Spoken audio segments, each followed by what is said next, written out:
Hello பசங்களா, Tamil Nadu veterinary animal science university under graduate admissions academic 2024-25. So இந்த academic இருக்கு நம்ம பார்க்கும்போது பசங்க நிறைய பேர் இந்த 184 to 189 கட் ஆஃபில் தான் ஜாஸ்தி இருக்கீங்க.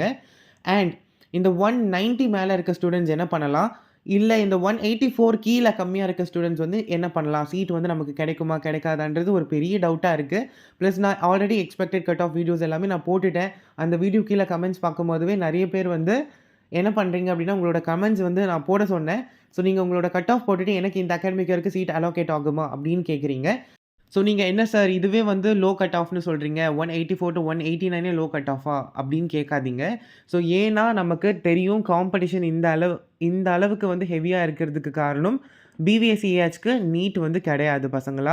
ஸோ கம்ப்ளீட்டாக 12th மார்க் பேஸ் பண்ணி நம்ம போகிறதுனால competition day by day increase ஆகிட்டே இருக்குது. சரியா?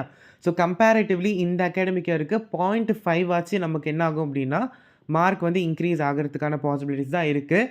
லாஸ்ட் அகாடமிக் இயருக்கு எப்படி இருந்ததோ அதே மாதிரி தான் இந்த அகாடமிக் இயருக்கு இருக்கும். ஆனால் வந்து கட் ஆஃப் இன்க்ரீஸ் ஆகும் பசங்களா கண்டிப்பாக. அந்த கட் ஆஃப் அனாலிசிஸில் நான் கொடுத்துருக்க கட் ஆஃபில் இருக்கீங்கன்னா தாராளமாக நீங்கள் பயப்படவே வேண்டாம். பிளான் ஏ தான் நமக்கு. பிளான் பி, சிலாம் கிடையாது. பிளான் ஏ மட்டும்தான். பிவிஎஸ்சிஹெச்க்கு சீட் வாங்கிட்டு நம்ம அசால்ட் பண்ணலாம். அண்ட் பிளான் பி யார் வைக்கணும்னு பார்த்தீங்கன்னா, இந்த 184 to 189 இல்லை இந்த 190லேருந்து இந்த 193 வரைக்கும் இருப்பீங்க பார்த்தீங்களா பசங்களா? நீங்கள் எல்லாமே பிளான் பி வச்சுக்கிறது சேஃப் என்ன கேட்டிங்கன்னா. ஏன்னா கவுன்சிலிங் வந்து பார்த்தீங்க அப்படின்னா லாஸ்ட்டாக தான் நடக்கும். சரியா? அதுக்குள்ளே வந்து மற்ற கவுன்சிலிங்குமே இன் பிட்வீன் நடக்க ஸ்டார்ட் ஆகிடும். ஸோ அப்போ வந்து நீங்கள் சஃபர் பண்ணுறதுக்கு ஒரு 2லேருந்து 3, 4 கோர்ஸ் வந்து போட்டு வச்சுக்கோங்க. பிவிஎஸ்சிஹெச் தான் நான் படிக்கணும் அப்படின்னா வேறு ஆப்ஷனே கிடையாது. நம்ம வந்து ஏஐக்யூ அதாவது ஆல் இண்டியா கோட்டா மூலியமா தான் நீட் ஸ்கோர் வச்சு போக முடியும்.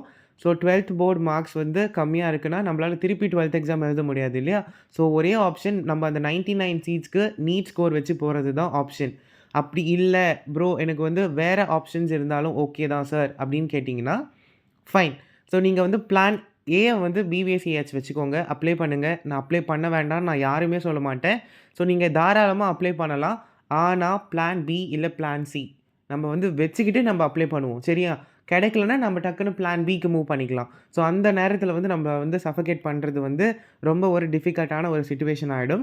ஸோ அதனால் இந்த 184 to 189 ஸ்டூடெண்ட்ஸ் நமக்கும் பாசிபிலிட்டிஸ் இருக்குது. யாருக்குன்னா எஸ்சி, எஸ்சிஏ, எஸ்டி இந்த 3 கம்யூனிட்டிக்கு மட்டும்தான். அதுவும் வந்து நான் எஸ்சிஏ, எஸ்டிக்கு வேணால் வந்து சொல்வேனே தவிர எஸ்சிக்கு கூட காம்படிஷன்ஸ் இப்போ வந்து ஜாஸ்தி தான். பட் ஆனால் ஓசி, பிசி, பிசிஎம் ஓசி வந்து ஆப்ஷனல் விட்டுருங்க. பிசி, பிசிஎம், எம்பிசி/டிஎன்சி வாய்ப்பே இல்லை.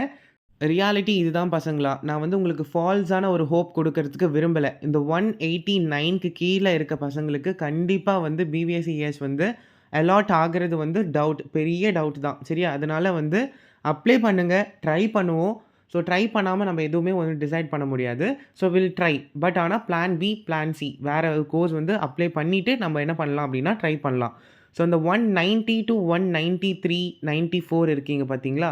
ஸோ நீங்கள் உங்களுக்கு வந்து ஒரே ஒரு ப்ளஸ் நமக்கு ஒரு நல்லது நடக்கணும் அப்படின்னா, ஸோ நமக்கு இருக்கிற கவுன்சிலிங் எல்லாமே வந்து தானுவாஸ்க்கு முன்னாடி நடந்து முடியணும். அதாவது TNEA, agriculture TNAU, TNJFU fisheries, so மற்ற எல்லா கவுன்சிலிங்கும் பேராமெடிக்கல் இது எல்லாமே வந்து நமக்கு தானுவாஸ்க்கு முன்னாடியே நடந்துருச்சு அப்படின்னா, அந்த அதிகமாக இருக்க கட் ஆஃப் எல்லாமே அந்த நல்ல ஜீவன்கள் எல்லாமே என்ன பண்ணிடுவாங்க அப்படின்னா, அதிலேயே ஃபில்டர் ஆகிட்டு போயிடுவாங்க. ஸோ நமக்கு வந்து கட் ஆஃப் குறையறதுக்கான பாசிபிலிட்டிஸ் இருக்கும். சரியா?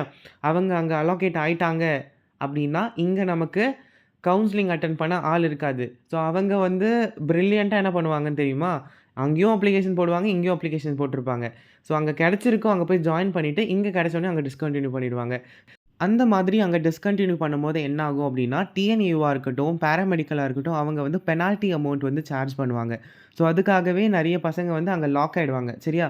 ஸோ அதனால நமக்கு கட் ஆஃப் வந்து குறையறதுக்கு பாசிபிலிட்டிஸ் ஒரே வழி மற்ற எல்லா கவுன்சிலிங்கும் எல்லா ஸ்ட்ரீம்ஸுமே தானுவாஸ்க்கு முன்னாடி நடந்துச்சு அப்படின்னா, ஸோ நமக்கு டிஎன்ஏயூ மட்டுமே தானுவாஸ்க்கு முன்னாடி நடந்தாலே போதும். ஸோ நமக்கு கட் ஆஃப் வந்து மோஸ்ட் ப்ராபப்ளி குறையறதுக்கு பாசிபிலிட்டிஸ் இருக்குது. ஆனால் அது ரேங்க் லிஸ்ட் வச்சு நம்ம டிசைட் பண்ண முடியாது. அப்ளை பண்ணியிருப்பாங்க. ஆனால் அதுக்கு முன்னாடி வேறு கோர்ஸ் அவங்க ஜாயின் பண்ணிட்டு இருந்தாங்கன்னா, உங்களுக்கு வந்து மேஜர் ப்ளஸ். அதுவுமே நான் யாருக்கு சொல்லுவேன் அப்படின்னா, 190 மேலே இருக்கீங்க பார்த்தீங்களா பசங்களா? உங்களுக்கு தான் நான் சொல்வேனே தவிர, இந்த 190 கீழே இருக்கவங்க வந்து டேஞ்சர் ஜோன் தான். சரியா? நம்ம வந்து பிளான் ஏ வாய்ப்பே கிடையாது. பிளான் பி, பிளான் சி தான் நமக்கு. ஓகே. ஸோ பிளான் ஏ யாருக்கு வொர்க் அவுட் ஆகும்னா, நான் சேஃபஸ்ட் கட் ஆஃப் போட்டிருக்கேன் பார்த்தீங்களா? அந்த பசங்க தாராளமா நீங்க வெயிட் பண்ணலாம். And let's hope for the best. 190 plus இருக்க ஸ்டூடண்ட்ஸ் நமக்கு வந்து எல்லா கட் ஆஃப்மே அதாவது எல்லா கவுன்சிலிங்குமே தானுவாஸ்க்கு முன்னாடி நடக்கணும்னு வேண்டிக்கோங்க. ஸோ கண்டிப்பா நல்லதே நடக்கும்னு நம்புவோம். தேங்க்ஸ் ஃபார் வாட்சிங் திஸ் வீடியோ. எதனா டவுட் இருந்தா கமெண்ட் செக்ஷன்ல சொல்லுங்க. Thank you.